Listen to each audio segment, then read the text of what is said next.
And here with me now is Dr. Benji Gottesman, who is going to be giving a workshop on the personal parsha, developing self-reflection in families through discussion of the weekly Torah portion, which sounds really interesting, something we all have the opportunity to do, but probably don't do. Welcome, and can you tell me what you're going to be talking about, or what we're going to be learning about how to, or what we're going to know how to do from attending your workshop? So I'm going to start with an overview of the concept of mentalization. For those of you who don't know what that means, it's basically, I've said the most succinct definition I've seen is seeing the other from the inside and yourself from the outside, really getting to someone else's shoes while also maintaining a sense of where you're at a given moment, kind of the participant observer, as Sullivan used to call it. And this is some idea that came to me actually, hearing a kid talk about the parsha and how Esav and Yaakov must have been really mad at each other or something like that. And I was like, and the idea dawned on me, every week's parsha, we talk about it at the Shabbat table, those of us who do that kind of thing. And it's a very rich opportunity to really get into the characters of the parsha and really have discussions about what they're feeling or thinking at a given moment. Sometimes the Torah tells us what they're feeling or thinking. Sometimes it doesn't, and it's left to us to kind of imagine what that could be.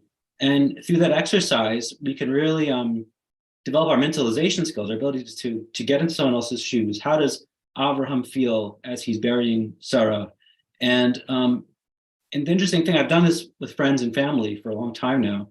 And depending on the personality and the experience of the person at the table, you learn, it says a lot about them often. So Lisa, you might say, how do you imagine Avram felt as he was burying Sarah or mourning Sarah while negotiating with Ephron? You might say, I would say, oh, maybe he was sad, but also maybe frustrated that he has to deal with his business dealing while he's mourning his complicated mixed feelings, but you might have a different take on it. And that says something about you, So you can learn and connect with others through this exercise. So it's partially going to be a didactic seminar of teaching about mentalization and why that's important, and how that's one of the most robust predictors of secure attachment.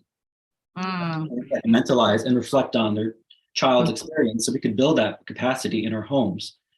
And so is this going to be focused on how we use this peer-to-peer, or adult to adult, or adult to child, or both? Is it different whether we're utilizing this, or how we would utilize it with adults versus children? Are you going to be covering sort of the range? Not that you're going to, go into how you're going to do that now, but are you going to be covering the range of utilizing this tool and how to, with adults or adolescents versus children?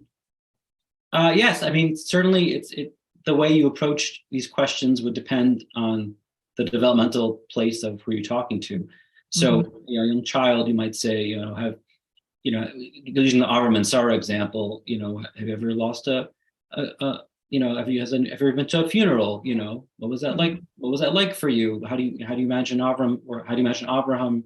There's kind of two kinds of questions that I think are useful in this exercise to build mentalization. One is imagining someone else's experience, Avram, Sarah, whatever, and the other one is also using the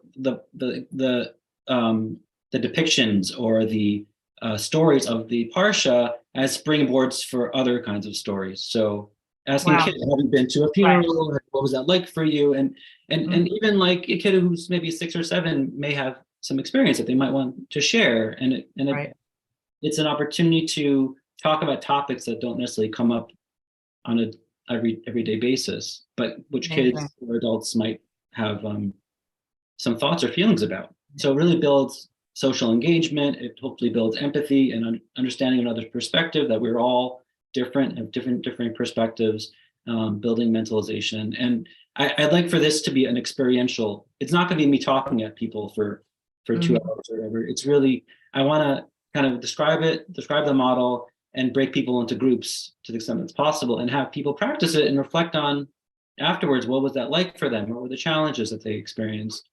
Amazing. Great. Mhm. Wow. Well, it sounds like it's going to be very full and very engaging and educational, both for our personal lives, but also for those who, might find it appropriate in their practice. So really a range of what we can gain from this. I'm really looking forward to seeing you and seeing all of you on January 6th or 6th through 9th. And